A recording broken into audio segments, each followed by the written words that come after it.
Pouco volume, atrofia mamária e baixa autoestima são alguns dos motivos que podem levar a mulher a procurar uma mamoplastia de aumento, considerada atualmente uma das cirurgias plásticas mais realizadas em todo o mundo. A reconstrução mamária é também muito importante para as doentes oncológicas. As principais dúvidas colocadas na consulta de cirurgia plástica estão relacionadas com os implantes mamários e com a posição das cicatrizes. Assunto para conversarmos agora com o Dr. Ruben Malcata Nogueira, cirurgião plástico. Obrigada por estar aqui connosco. É mais procurado pelas doentes que querem fazer reconstrução devido à doença oncológica ou mais a cirurgia estética? Muito boa tarde. Felizmente, ainda é mais procurado por pacientes que realizam cirurgia estética, e a mamoplastia de aumento estética acaba por ser muito mais frequente do que casos de reconstrução mamária. Os implantes são muito importantes tanto numa área como em outra área, têm as suas indicações, têm o seu propósito e têm aplicações que são ligeiramente diferentes. Obviamente, quando pensamos numa consulta em informar a paciente sobre a colocação dos implantes, surgem sempre duas ou três dúvidas que são sempre as mais importantes. A primeira é sobre o tipo de implante que vamos ou não vamos colocar. Se os implantes são redondos, se são anatómicos, ou seja, numa forma de gota, no volume do implante. Além disso, também as dúvidas surgem sempre sobre a cicatriz que vamos realizar para podermos colocar um implante e ainda sobre a posição em que vamos colocar o implante. Esta posição tem uma importância extrema. Existem basicamente, em termos muito resumidos e fáceis de entender, três posições em que podemos colocar o implante. Podemos colocar um implante num plano todo submuscular, ou seja, debaixo do músculo grande peitoral. É um plano que já não se usa tão habitualmente porque está associado a mais dor, o implante acaba por não se expressar de forma tão natural e o resultado não é tão bom.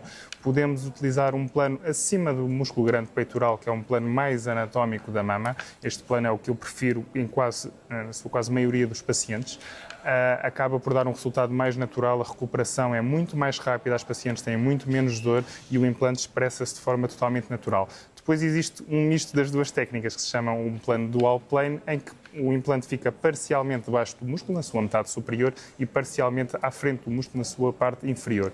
O mais importante a nível da posição ou das cicatrizes, sempre o mais importante é criar uma boa relação com o cirurgião plástico para conseguir compreender na consulta todas as vantagens e desvantagens, pois não existe uma técnica que seja perfeita e melhor do que as outras em todos os pacientes. Digamos que as técnicas têm que ser, e a opção que faz é sempre em função da paciente, do tipo de mama que a pessoa tem, claro. Qual é o mais adequado. Eu gosto sempre de explicar às pacientes que se houvesse uma técnica que fosse claramente superior a todas as outras, a consulta era muito mais rápida e não existiam todas as outras técnicas. Obviamente, a técnica não é a mesma para todas as mulheres. Não é a mesma para todas as mulheres, isso não. Nem a nível da posição do implante, nem a nível do implante colocado, nem a nível das cicatrizes. É sempre uma coisa que tem vantagens e desvantagens e é sempre uma coisa que temos que ponderar não só ao morfotipo da mulher, à sua largura de tórax, ao seu tamanho de mama, mas também ao estilo de vida da mulher. Se é uma mulher mais ativa, que realiza mais desporto, se é uma desportista profissional, temos sempre que adequar a linha de tratamento à paciente em questão. E em relação às doentes oncológicas, nesse caso também tem que ser adaptada à situação. Claro.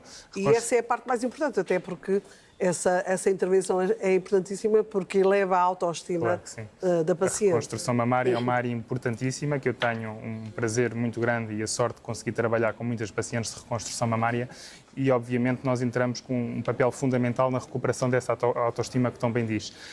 Obviamente, os casos de reconstrução mamária são tendencialmente mais complexos porque temos aqui mais duas ou três variáveis que não temos na cirurgia estética. São elas, obviamente, a parte oncológica de tirar a mama, muitas das vezes também temos que tirar a pele, portanto ficamos com um envelope cutâneo muito mais pequeno e a segunda parte trata-se dos tratamentos adjuvantes, ou seja, realizados depois da cirurgia ou neoadjuvantes quando são antes da cirurgia, nomeadamente radioterapia, quimioterapia, com os efeitos que tem na pele. E essa intervenção deve ser feita depois do tratamento ao cancro, nesse caso, depois da quimioterapia ou radioterapia, ou pode ser feito antes, essa intervenção? Tendencialmente temos assistido a uma mudança muito, muito bonita e que tem permitido dar uns bons resultados às doentes de reconstrução mamária no sentido que acordam já com uma reconstrução feita.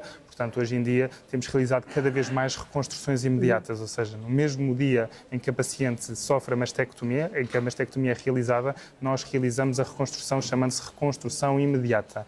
E temos conseguido alterar um bocadinho o paradigma para a reconstrução pré-peitoral, ou seja, à frente do músculo, com a utilização dos novos biomateriais. Em relação às cicatrizes, há também cicatrizes de vários tipos. Cada vez são menos as cicatrizes que ficam nas mulheres ou não? E penso que qualquer cirurgião plástico gosta sempre de ter o mínimo de cicatrizes possível.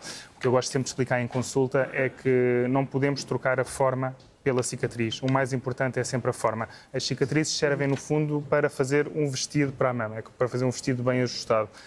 Obviamente, as cicatrizes tentamos que sejam sempre o mais pequenas possíveis. Por vezes não é possível serem tão pequenas como nós idealizamos ou como a paciente idealiza, mas nós tentamos sempre escondê-las e depois fazemos os tratamentos corretos para que se notem o mínimo possível. Muito obrigada, Dr. Ruben Moctato. Muito obrigado. Por ter estado connosco. Obrigada, boa tarde.